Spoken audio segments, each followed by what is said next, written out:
invite any of you who would like to share some stories. And I think if I could, I would like to ask Lori and Frankie and Eleanor to kind of be last, because they had, I think, maybe the closest contact over the years as they were growing up. But I invite any of you to share stories about Harry and Helen or others about the family that you would like. So, the floor is open. Also, being Lutheran, I have to impose some kind of structure, so this is it. Yeah. Well, Okay. I'll start with my one of my favorite Nana stories that has the surprise ending you were talking about. Can I hear? Should I? Why don't you stand up? There was a point at which the folks, I guess the three of us weren't home, and you were gone for the summer. And so a college student was living in the house, and his duties were to watch over the house and take care of any cats that were residents at that time, and so on.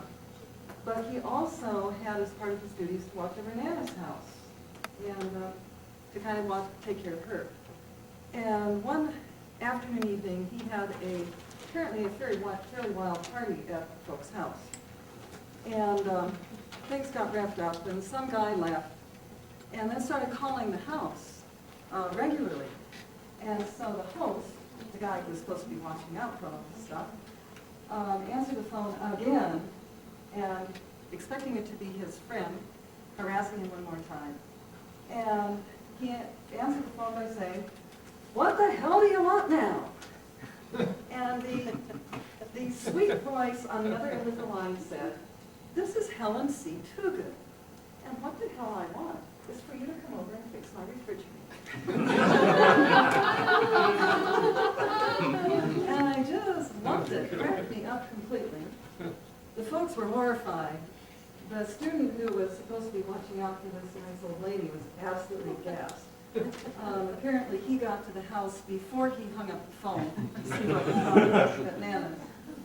And my recollection of Nana's interpretation of all this was just amusement and some delight, and she had pulled off a wonderful comeback without being vindictive or hostile. She just said what needed to be said. It was great as a young person to think, well, I don't have to grow old and be stodgy, I can have fun, She did cool. Good. Thanks. Any other stories about Nana, about Harry Dad and Nana, or Helen and Harry? Most of our stories I think everybody already knows. But let me mention one Harry Dad story. And that is, as little kids, it was a great excitement to go to the house there on Euclid Avenue. This house, which I remembered as a child, as a huge... Tom, could you stand up so they can get you in camera better? As a huge place. And then we went back and visited in 1990, and it turned out the house had shrunk in an alarming way. It was quite remarkable. But it was fun to go back in that house and to see where the kitchen had been. And I have a vivid memory of getting up in the morning and going downstairs, and Harry Dad would ask us what picture we would like drawn on our eggs. I don't know whether he did that for all the grandkids. I remember telling him one time that and we tried to come up with wild things. I told him once I wanted a picture of, I think it was an alligator eating a baby, being stung by a bee, the alligator being stung by a bee. And so Harry Dad faithfully drew all this on the egg, dropped it in the boiling water, and then you can tell which egg is yours by the picture on it. So one quick Nana story, and that's simply a memory of her kindness and patience, that I was rather late to learn to read. Once I started, I never quit. But part of what got me started was Nana's help. And I remember once sitting in the back seat of a car on a trip somewhere, I don't know whether it was down to Sacramento or the Bay Area, sitting next to Nana as she patiently helped me through a reader. And I have a memory, I don't know whether it's in fact accurate or not, that there was a moment there where the penny dropped, and I got the idea. And I've always attributed that in part to Nana's help. Other stories? Bill? Oh.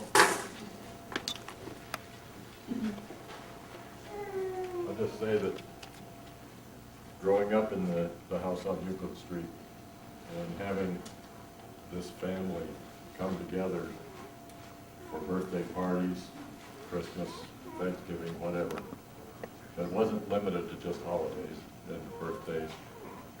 The family would just call up and come over, just for fun.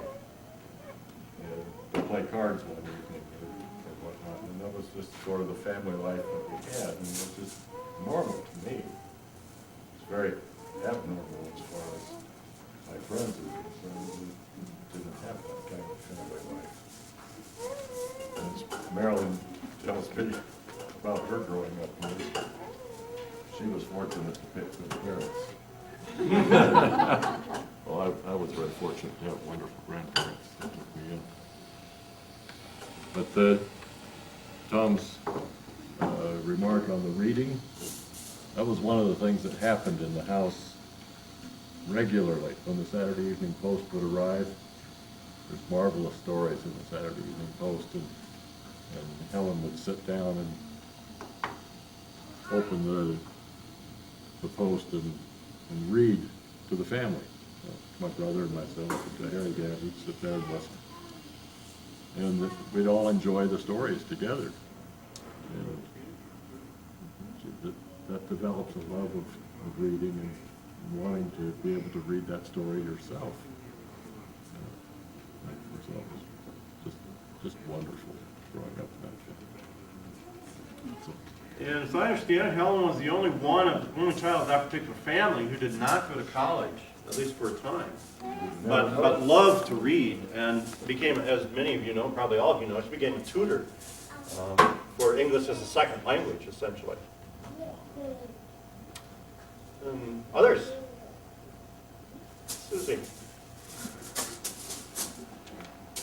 Well, I have a great memory of Harry Dad. When Harry Dad and Nana were in Hawaii with us, we had so much fun. They lived in the apartment downstairs, and we lived just upstairs, and we were always taking our meals and going downstairs or upstairs and eating together and playing samba in Bolivia. Even though we were little kids, Harry Dad never hesitated to teach us things that really exercised our minds. Well, one night we went to a kabuki, Japanese singing and dancing like an opera, and the Japanese music, it was so beautiful, but it was so foreign to my ears especially. You know, just a little kid, hadn't been exposed to anything like that before. And I remember, I'm still laughing about when we came out of this kabuki opera, Harry Dad was humming the tune. And anybody who knows how Japanese music sounds, but it was perfect. I thought, oh, you know, you almost recognize that same little tune. I thought, what an ear for music he had. And of course, with Nana and the reading, that started our whole family. I remember her reading St. Francis of Assisi and Archie and Mehetabel and lots of Uncle Remus. She managed to get through those difficult books that were much harder than the Uncle Remus books that they make now. And I remember when the kids had all grown up and gone away, the one book that my daughter wanted the most was the Uncle Remus book, because Nana raised us on all those wonderful stories.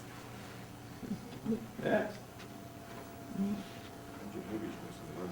Oh, absolutely. Yes. Mind your havishness and learn how to don't. Yeah. Oh, I remember that. I remember one time it was a short little quip, but staying over at Dad and Harry Dad's was always a treat. I remember going down in the morning for breakfast and Mom would do the same thing. We'd look and watch things being cooked. And one day I was especially inquisitive in the morning and wanted to find out more about what I'm going to eat. And it had to do with eggs. And I remember him cracking the eggs in there and explaining the various parts that could be in the egg, what was going to be the chicken layer. And there was a long pause, and I'm watching things bubble and cook and stuff, and finally he looked up and asked him, "Where's the beak?" And that's just one of the humorous things I always remember. He really had no answer. But that was one of the things I remember was always very humorous about Harry. Don't ever forget it. Where's the beak? I think anyone younger than our generation in this family probably didn't know him because he